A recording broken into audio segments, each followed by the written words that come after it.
imaginamos a veces que los adultos mayores también y que deben tener otras estrategias u otros cuidados.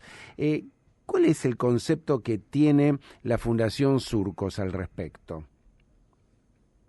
Bueno, en primer lugar hay una cuestión que excede a lo que es el Surcos, que es una organización de la sociedad civil, que ya hace 25 años que estamos trabajando en temas de salud y ya hace muchos que estamos trabajando con temas de envejecimiento poblacional, porque las personas adultas mayores son cada vez más y son cada vez más y están cada vez más pobres y están cada vez más descuidadas y no hay políticas compensatorias para esto. Y esto es una mirada desde el mundo, por eso, de hecho, se decidió que entre el 2021 y el 2030 fuera la década de envejecimiento saludable y ya hace muchos años está la Comisión Interamericana de Derechos de las Personas Adultas Mayores, que son quienes están mirando esta población en general, porque si no la miramos además, que es lo mismo que pasa con las niñeces, la sociedad en su conjunto se perjudica, ¿no?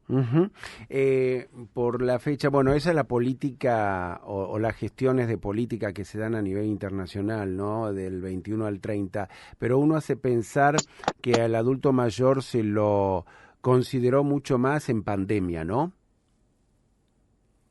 Claro, en ese momento había políticas más específicas porque eran un grupo clave que más padecía y que además era uno de los grupos claves en situación de riesgo. Es muy pertinente lo que estás diciendo, Ricardo. Es verdad que en ese momento hubo algunas, no diría políticas, sí medidas que se consideraron especialmente para esta población. Uh-huh. ¿Y qué es lo que está arrojando el trabajo que está haciendo la Fundación? ¿Qué nos presenta ahora? Bueno, nosotros en función de esto, lo que estuvimos haciendo, para dar algunas cifras, piensen que aproximadamente el 10% de la población mundial, contando poblaciones muy jóvenes que son enormes, como en China y en la India, tiene más de 65 años, y esto en poco tiempo se va a duplicar, va a llegar al 20%, o sea, una de cada 5 personas va a ser un adulto mayor, y Argentina tiene una población envejecida, una de las más envejecidas de Latinoamérica. Nosotros son más del 12, cerca del 12%, tiene 65 años o más, y si consideramos 60 es el 14%. Entonces, eso es una población muy grande. Frente a esto y frente a las situaciones de desprotección, desde Surcos, en conjunto con otras organizaciones y con una red internacional que se llama Help Age, hicimos una encuesta, un trabajo colaborativo donde estuvimos reunidos con más de 263 personas que representan a distintos grupos que trabajan con envejecimientos. Uh-huh. Instituciones del Estado, instituciones públicas, organizaciones de la sociedad civil, representantes, cuidadoras y cuidadores, o sea, son 263 de las instituciones más importantes de Argentina que trabajan con personas adultas mayores y también organizaciones, entre ellas universidades, fundaciones y espacios, y tratamos de pensar en conjunto cuáles eran las prioridades claves para definir políticas. Uh-huh. Y hubo una enorme unanimidad al respecto. Uh-huh. ¿Y cuál fue esa prioridad clave? Gracias. Natalia, la primera son las condiciones de vida, la situación habitacional y los ingresos. Todos los miércoles las personas adultas mayores nos lo recuerdan, que sus condiciones de vida se empeoran, que muchas veces no tienen lugares donde vivir y que sus ingresos no les alcanzan muchas veces ni para alimentarse. Piensen solamente que por lo general las personas adultas mayores tienen problemas de salud. Esa fue uh-huh. también una de las prioridades, el acceso a la salud, los sistemas de cuidados integrales y la atención.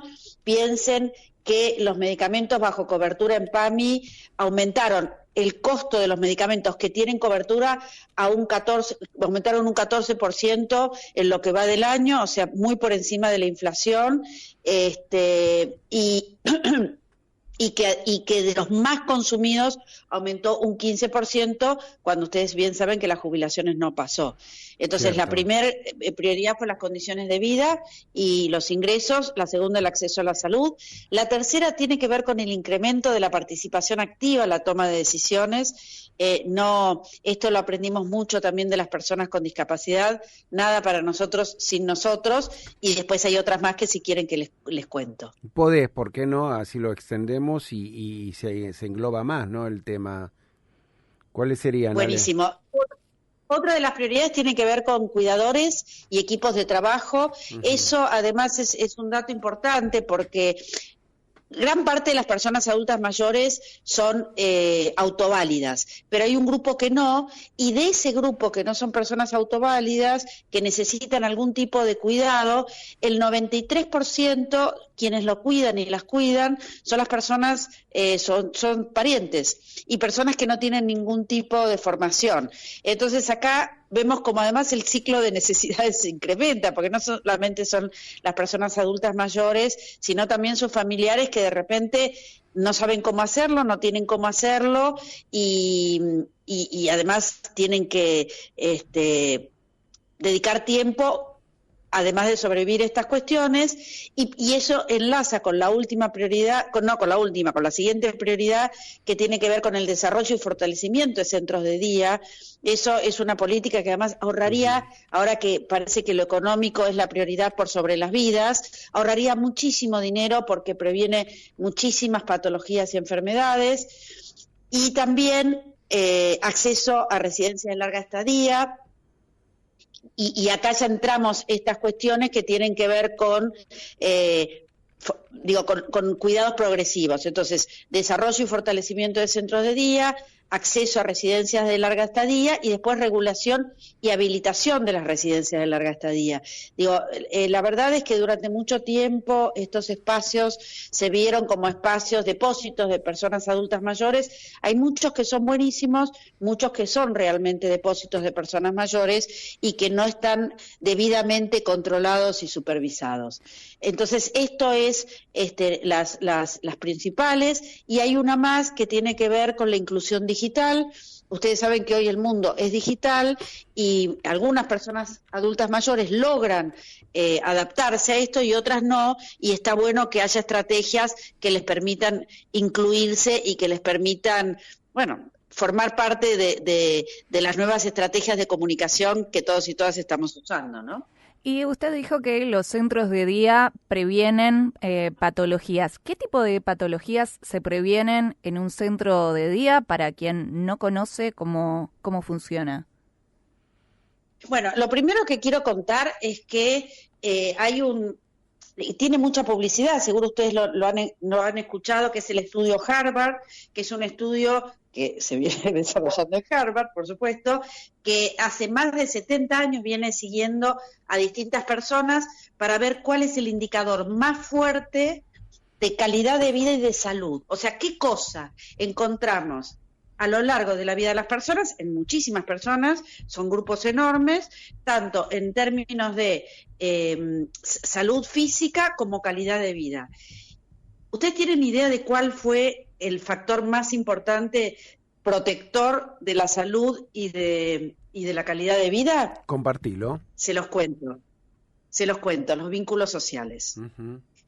¿Y qué pasa con las personas adultas mayores? Quedan como a veces se van cerrando, se mueren, tienen algún problema físico, se mueren sus amigos y sus amigas, se van aislando. Uh-huh. Entonces, dejan de tener el principal protector de su calidad de vida y de su salud. Entonces, ¿qué hacen los centros de día? Son espacios de sociabilización y de estimulación cognitiva y muchas veces también de ejercitación física, que lo que hacen es proteger la salud física, afectiva y social de las personas adultas mayores. Los centros de jubilados tienen esta función y en general están gestionados por personas adultas mayores, además maravillosas. Un día vayan a visitarlos porque es hermoso ver lo que hacen. En realidad hablas de la participación y que tiene que ver la participación junto con la salud, el aprendizaje permanente y la seguridad, las cuatro patas de la mesa para un envejecimiento activo, ¿no? Ahora, ¿cómo asegurar este envejecimiento activo y saludable concretamente? Bueno, lo primero son, nosotros vivimos en sociedad. Los humanos, el animal humano se juntó para sobrevivir. Y cuando éramos 4, 5, 6 nómades que caminábamos por ahí, nos poníamos de acuerdo quién cuidaba, quién cazaba o lo que fuere. Cuando las sociedades se complejizan, necesitamos gobiernos y necesitamos estados para ordenar esa forma de vida. Entonces, lo primero que se necesita, y esta es una cuestión de antropológica, así hemos sobrevivido, necesitamos políticas fuertes, necesitamos políticas que incluyan a las personas adultas mayores, necesitamos políticas que estén garantizando la supervivencia, sobre todo de más del 60% de las personas adultas mayores que reciben la mínima de jubilación, que no les alcanza, y lo sabemos bien, para comer. Necesitamos un sistema de salud que sea capaz de recibirlos y esté adecuado, y necesitamos estos espacios de centros de día. Uh-huh. Y en relación a la inclusión digital que usted hablaba desde la Fundación Surcos, ¿qué es lo que proponen para que los adultos mayores comiencen a incursionar a nivel digital, para que puedan realizar sus trámites? Bueno, en general, el gran porcentaje de las personas adultas mayores que no conocen o no tienen las habilidades suficientes son asistidas por una persona joven, y que es o un familiar, un amigo, una amiga, un sobrino, un vecino. Hasta no hace mucho, en varias universidades, la Universidad de Lanús, Nacional de Lanús, Nacional de Avellaneda, seguramente haya otra que yo no sé, tenían programas de inclusión digital. Perdonen que insista tanto en las políticas, porque si no dejamos todo a dominio de las personas individuales, ¿qué pueden hacer las personas individuales? Hacerse amiga de un celular, seguro, si es que lo tienen, hacerse amiga de una computadora, si es que la tienen. Entonces empezar a incursionar, que no les va a pasar nada, pero en general esto depende más de políticas y de cuestiones más estructurales, como por ejemplo las que se estaban haciendo en las universidades, ¿no? Y muchas veces financiadas y apoyadas por privados también, ¿eh? Había muchos acuerdos con empresas y fundaciones y otras cuestiones donantes que hacían, que apoyaban este tipo de impulsos. Uh-huh. Alejandra, agradecidos con este contacto tuyo y también obviamente con un tema que no es menor, ¿no? En cuanto a este envejecimiento y el envejecimiento activo y saludable fundamentalmente. Antes de cerrar, me gustaría saber qué crees vos que debería de hacer para aquel que nos está escuchando, que tiene 70, 75, 80 años, ¿qué debería de hacer diariamente? Bueno, lo primero es empezar a salir de su casa, todo lo que pueda. Empezar a buscar espacios de sociabilización, empezar a buscar espacios de participación. Quedan centros de jubilados, quedan en Ciudad de Buenos Aires, hay muchos espacios dedicados a jubilados. Buscar estos espacios, buscar qué actividad les puede resultar interesante. Al principio, no, yo qué sé, yo ya lo sé, yo ya estoy. Bueno, no, empiecen a buscar actividades que les puedan resultar interesantes y que los motiven y las motiven para incorporar nuevos conocimientos, para conocer nuevas personas. Y la otra cuestión es implíquense porque de ustedes depende, y quienes mejor están, luchen por aquellos que peor están y que no pueden alzar su voz para defender sus derechos. Alejandra Sánchez Cabezas, un abrazo enorme, muchas gracias por este contacto. Un abrazo a ustedes y gracias por ocuparse de este tema. Un abrazo grande.